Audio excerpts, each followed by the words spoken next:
Good morning, class 10 students. Welcome to my LOA channel. My name is Madhu Ahuja, and as you know, we have started chapter 1 of your class, that is chemical reactions and equations, and today is part 4 of this chapter. So today we have, last time हमने discuss किया था about combination reaction. Today we are going to discuss decomposition reaction. बेटा last time हमने combination reaction में क्या discuss किया था कि जब दो या दो से ज्यादा एलिमेंट्स या कंपाउंड मिलके एक एलिमेंट एक कंपाउंड बनाते हैं, that is called combination reaction. यानी लेफ्ट साइड के पे आपके दो या दो से ज्यादा होंगे और राइट साइड पे सिर्फ एक होगा. Now today is decomposition reaction. It's just opposite to combination reaction.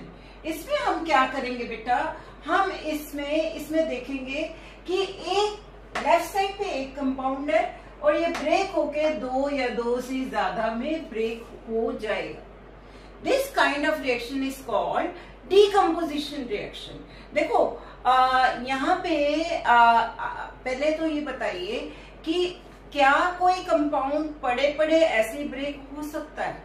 Like I have written example of water also. Water क्या पड़े पड़े ऐसे ही हाइड्रोजन और ऑक्सीजन में चेंज हो जाएगा? ऐसा हो तो हमें वाटर मिलेगा ही नहीं ना. It require energy. So on the basis of energy की किस तरह की एनर्जी यहाँ पे यूज हुई है, we are dividing it into 3 types. First one is thermal decomposition. Thermal का मतलब हम हीट देंगे उसको, ठीक है. Second is electrolytic decomposition. यहाँ पे इलेक्ट्रिसिटी यूज कर रहे हैं, ठीक है. सो यहाँ पे कौन सी एनर्जी यूज हो रही है? Electrical energy. And third is photolytic decomposition. Photo means light. तो यहाँ पे हम सनलाइट यूज कर रहे हैं for breaking a compound. Okay, तो एक कंपाउंड जब after getting energy break down हो जाएगा, this kind of reaction is called decomposition reaction. चलिए पहले थर्मल डिकम्पोजिशन का एग्जांपल लेते हैं जो कि आपकी एनसीईआरटी में गिवन है. देखो बेटा, यहाँ पे थर्मल डिकम्पोजिशन का फर्स्ट एग्जांपल दिया हुआ है कि फेरस सल्फेट के क्रिस्टल्स लीजिए and always remember crystals are of green colour, ठीक है. And it will change into Fe2O3 plus SO2 plus SO3. इसमें क्या होता है? सल्फर डाइऑक्साइड की स्मेल आती है. इट इज बड़ी चोकिंग सी होती है, आपका दम घुटने लग जाता है और you can say रॉटन egg type की स्मेल होती है, ठीक है. And it changes into white and this white is Fe2O3 compound. Okay, so green colour is changes here into white. And along with that, sulfur dioxide gas and sulfur trioxide gas release. This is first example of thermal decomposition.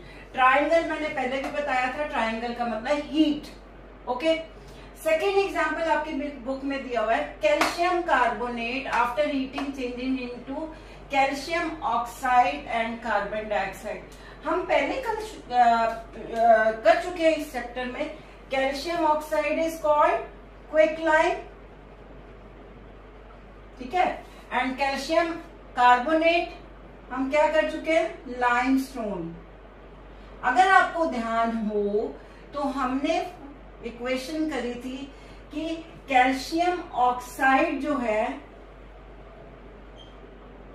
Water के साथ मिलके किसमें change हो जाता है? Calcium hydroxide, which is slaked lime. This calcium hydroxide is used for white washing, जो atmospheric carbon dioxide से मिलके किसमें चेंज होता है? Calcium carbonate.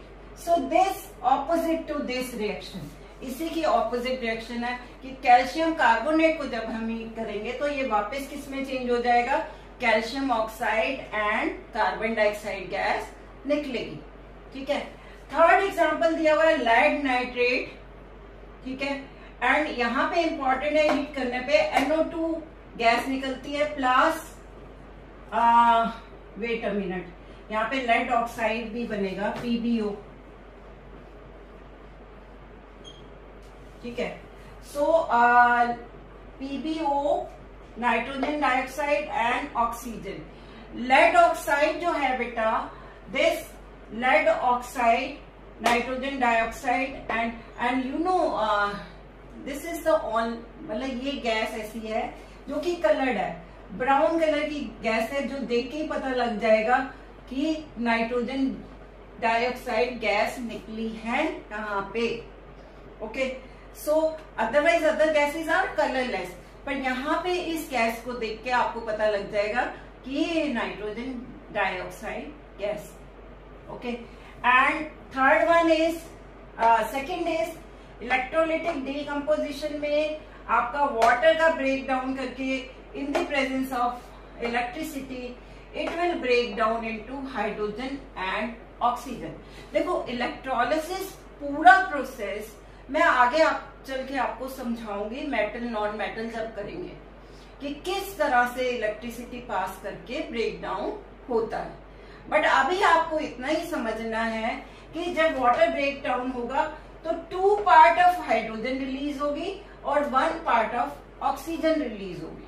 ठीक है, तो ये आपका एनसीईआरटी में एक क्वेश्चन भी है, आई एम शोइंग यू। इसमें आपके एनसीईआरटी में नेक्स्ट पेज पे आप you can see the page number, यहाँ पे क्वेश्चन भी है कि जब वाटर को इलेक्ट्रिसिटी पास करेंगे तो 2 गैसेस निकलेंगी, उसमें से एक गैस जो है डबल होगी फ्रॉम द अनदर वन, तो give reason and name the gas, identify the gas.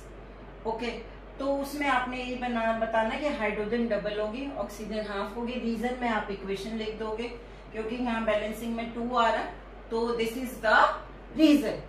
Okay, now third type of reaction is photolytic. हाँ, इधर बेटा बैलेंसिंग में 2 भी आ जाएगा। ठीक है, third type of reaction is photolytic decomposition, यानी कि कुछ रिएक्शंस ऐसी होती हैं जो सनलाइट से ही हो जाती हैं। ठीक है, फॉर एग्जाम्पल सिल्वर क्लोराइड, जब उसमें सनलाइट पास होगी तो it will change into silver and chlorine gas. ये भी आइडेंटिफिकेशन ऑफ कंपाउंड, इस तरह से क्वेश्चन आ सकता है। ये मैं आपको, अगर आप मेरा 10 कदम सीरीज देखें तो उसमें मैंने दिए हुए हैं आप, अदरवाइज मैं आपको अलग से भी क्वेश्चन बैंक बना के इस चैप्टर का दूंगी अभी आफ्टर फिनिशिंग दिस चैप्टर।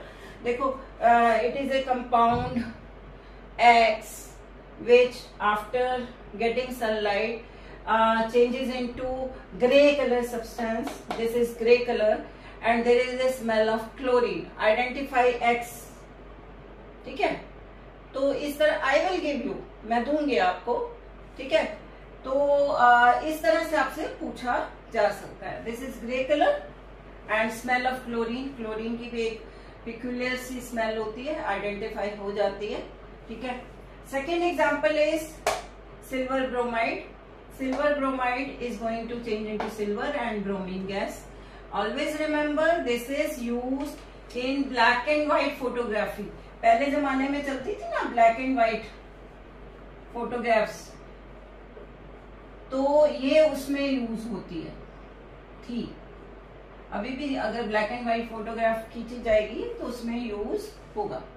ठीक है, तो ये भी आपका आइडेंटिफिकेशन से में आ सकता है।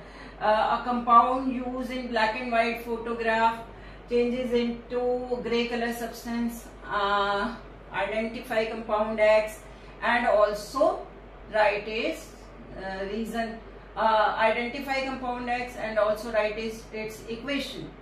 Okay, तो इस तरह से ये हमने decomposition reaction पढ़ी।